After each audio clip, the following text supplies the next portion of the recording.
शाम के करीब 6 बज रहे थे। मैला कुर्ता, मिट्टी से सनी धोती और सिर पर गमछा डाले एक किसान परेशान होकर थाने पहुंचा। उस थाने का नाम था उसराहार। दुबला पतला खांटी गांव का एक बुजुर्ग, उम्र करीब 75 साल के आसपास, पैरों में चप्पल भी नहीं।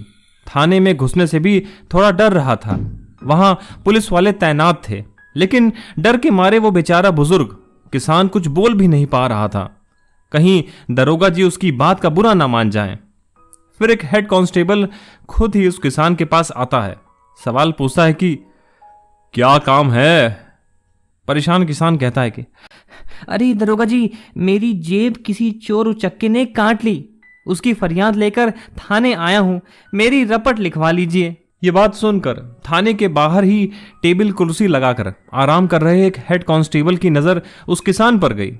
अपनी कुर्सी पर ऊँघते हुए उस हेड कांस्टेबल ने सिर उठाया और किसान को देखा। फिर पूछा कि अरे पहले ये बताओ कि कहां तुम्हारी जेब कट गई, तुम कहां के रहने वाले हो। इस पर किसान ने जवाब दिया, मैं मेरठ का रहने वाला हूं साहब। यहाँ इटावा में अपने रिश्तेदार के घर आया था। यहाँ से बैल खरीदने के लिए पैसे लेकर अपने गांव से आया था। रास्ते में पैसा लेकर जा रहा था, उसी समय किसी ने मेरी जेब काट ली। उसमें रखे कई 100 रुपए चोरी हो गए। अब वो पैसा नहीं मिला तो बहुत बड़ी मुसीबत हो जाएगी। बड़ी मुश्किल से खेती से हम पैसा जुटाकर यहाँ आए थे, इसलिए रपट लिखकर चोरों को पकड़िए ना साहेब। अब नौबत ये आ गई, वो बेचारा किसान क्या करता। बिना रिपोर्ट कराए जाए तो भी कैसे जाए। परेशान होकर बिल्कुल मन रुआसा सा हो गया। उस कुर्सी टेबल से थोड़ा दूर आकर सिर पकड़कर बैठने लगे। तभी एक सिपाही पास आया। धीरे से कान के पास आकर बोला, बाबा अगर कुछ खर्चा पानी हो जाए तो रपट लिख जाएगी। अब रपट लिख जाने की बात पर तो किसान खुश हो गए, लेकिन खर्चा पानी तो ज्यादा ही देना होगा, यह सोचकर उसके माथे पर फिर से शिकन आ गई। अब वो किसान बोलने लगा कि हम तो पहले से ही परेशान हैं, अब पैसे कैसे दे पाएंगे। मैं बहुत ही गरीब हूं, कुछ जुगाड़ कर देते तो बड़ी मेहरबानी होती। काफी बात के बाद वो सिपाही राजी नहीं हुआ, तो आखिरकार उस समय 35 रुपए पर बात तय हुई। अब उस गरीब किसान ने 35 रुपए चुपके से पकड़ाए तो कागज के टुकड़े पर मुंशी ने रपट लिखना शुरू किया। उनकी स्याही पर तहरीर लिखी। फिर मुंशी ने कहा कि अरे बाबा, साइन करोगे कि अंगूठा लगाओगे।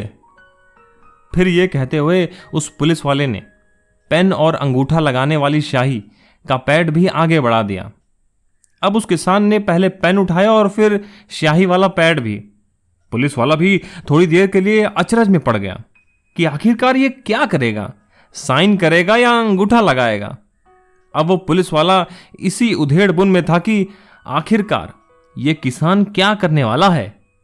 तभी उस किसान ने कागज पर अपना साइन किया और फिर अपने मैले कुचले कुर्ते की जेब से एक मोहर निकाली। उसी मोहर को स्याही के पैड पर लगाकर कागज पर ठोक दिया। यह देखकर पुलिस वाला फिर अचरज में पड़ गया। इस किसान ने जेब से कौन सी मोहर निकालकर ठप्पा मार दिया। उसे देखने के लिए तुरंत कागज को उठाया और पढ़ा तो उस पर साइन के साथ नाम लिखा था, चौधरी चरण सिंह, और मोहर पे जो ठप्पा लगा था उस पर लिखा था, प्रधानमंत्री भारत सरकार। यह देखते ही उस पुलिस वाले के पैर कांपने लगे। तुरंत सैल्यूट किया और माफी मांगा। अब थोड़ी देर में पूरा थाने क्या बल्कि पूरे जिले में हड़कंप मच गया। आनन फानन में तमाम पुलिस अधिकारी और प्रशासन मौके पर पहुंचा। इसके बाद उस समय उसराहार थाने में सभी पुलिस कर्मचारियों को सस्पेंड कर दिया गया। और इसलिए हमेशा कहते हैं कि नेवर जज a book by its cover. आपका पहनावा कैसा है, इससे कभी भी किसी को जज नहीं करना चाहिए। हमेशा डाउन टू अर्थ रह के, ग्राउंडेड रह के हमेशा काम करते रहना चाहिए ईमानदारी के साथ। यही आज की कहानी का मकसद था बताने का। बाकी ऐसी और शॉर्ट स्टोरीज को सुनने के लिए सुनते रहें, सुनाते रहें स्टोरी इन बॉक्स। कमेंट करके जरूर बताइएगा कि ये स्टोरी कैसी